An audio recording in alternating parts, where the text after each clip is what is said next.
171 question చూడండి. The value of improper fraction is always. Improper fraction యొక్క value, improper fraction అంటే ఏంది? Big న్యూమరేటర్ను improper అనడం జరుగుతుంది.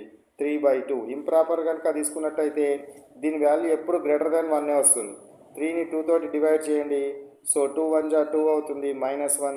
సో -2, 3కి -2 అయితే 1 ఉంటుంది, పాయింట్ పెడితే 0. సో 2 5 జా 10 అంటే ఏమొచ్చింది నాకు? 1.5 వచ్చింది. ఎప్పుడు కూడా గ్రేటర్ దాన్ 1 వస్తుంది. ఇంప్రాపర్ ఫ్రాక్షన్ అంటే బిగ్ న్యూమరేటర్ ఉండాలి. దాని డివిజన్ కనుక చేస్తే ఎప్పుడు కానీ ఏమొస్తుంది నాకు? 1 కంటే ఎక్కువగా వస్తుంది. మనకు 1 కంటే ఎక్కువగా వస్తుంది. కాబట్టి ఆల్వేస్ గ్రేటర్ దాన్ 1 అని గుర్తుంచుకోవాలి. Next one, every positive rational number is greater than. మీరు ఇష్టమున్న పాజిటివ్ రేషనల్ నెంబర్ తీసుకోండి. 1/2 తీసుకోండి, 3/5 తీసుకోండి, లేదా 1 తీసుకోండి, 4 తీసుకోండి, ఏవైనా తీసుకోండి. కంపల్సరీ అవి 0 కంటే పెద్దగానే ఉంటాయి. 0 పాయింట్ సంథింగే వస్తుంది, లేదా 1 పాయింట్ సంథింగ్, 2 పాయింట్ సంథింగ్ ఇట్లా రావడం జరుగుతుంది. అంటే ఖచ్చితంగా 0 కంటే పెద్దగా ఉంటాయి. Every positive rational number must be greater than 0.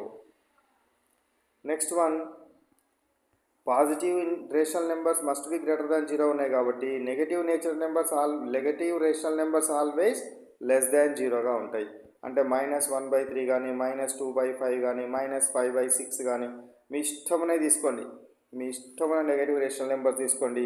Compulsory ఎట్లా ఉంటాయి? అవి 0 కంటే తక్కువగా ఉంటాయి. 0 కంటే తక్కువగా ఉంటున్న విషయాన్ని గుర్తుంచుకోండి. అంటే -1.5 వచ్చింది అనుకో, 0 కంటే చిన్న వాల్యూ అట్లాంటి వాల్యూసే రావడం జరుగుతుందని గుర్తుపెట్టుకోవాలి. 174, concept of arrangement of rational numbers in ascending order. So rational numbers యొక్క అసెండింగ్ ఆర్డర్ కానీ డిసెండింగ్ ఆర్డర్ కానీ రాయాలంటే ఒకటే కాన్సెప్ట్. ఫర్ ఎగ్జాంపుల్ నా దగ్గర 2/3 ఉన్నది, నెక్స్ట్ 3/5 ఉన్నది, నెక్స్ట్ 7/2 ఉంది అనుకోండి.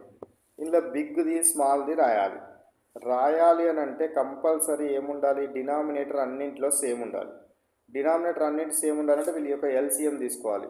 3ది 5ది 2ది ఎల్సిఎం తీసుకుంటే ఇవన్నీ ప్రైమ్ నెంబర్స్ కాబట్టి ప్రోడక్ట్ అవుతుంది.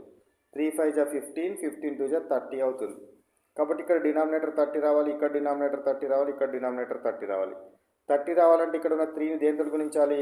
10 తోటి మల్టిప్లై చేయాలి. 10 తోటి మల్టిప్లై చేస్తున్నాం డినామినేటర్ కాబట్టి న్యూమరేటర్ని కూడా 10 తోటి మల్టిప్లై చేయాలి. ఇక్కడ నెక్స్ట్ ఏముంది? 3/5 ఉంది.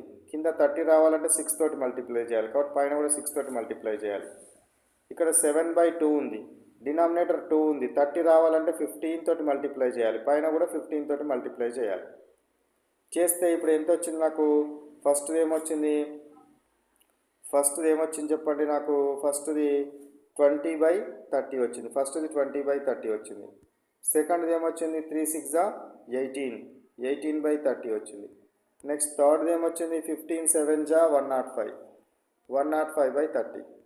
ఇప్పుడు ఇందులో డినామినేటర్స్ సేమ్ వచ్చిన తర్వాత న్యూమరేటర్ ఏది బిగ్ ఉంటే అది బిగ్, న్యూమరేటర్ ఏది స్మాల్ ఉంటే అది స్మాల్. అసెండింగ్ ఆర్డర్ అంటే ఇంక్రీజింగ్ ఆర్డర్ రాయాలి. ఫస్ట్ స్మాల్ రాయాలి, మిడిల్ది 18/30, మిడిల్ అంటే ఇది 3/5. తర్వాత 20/30 అంటే ఫస్ట్ది 2/3.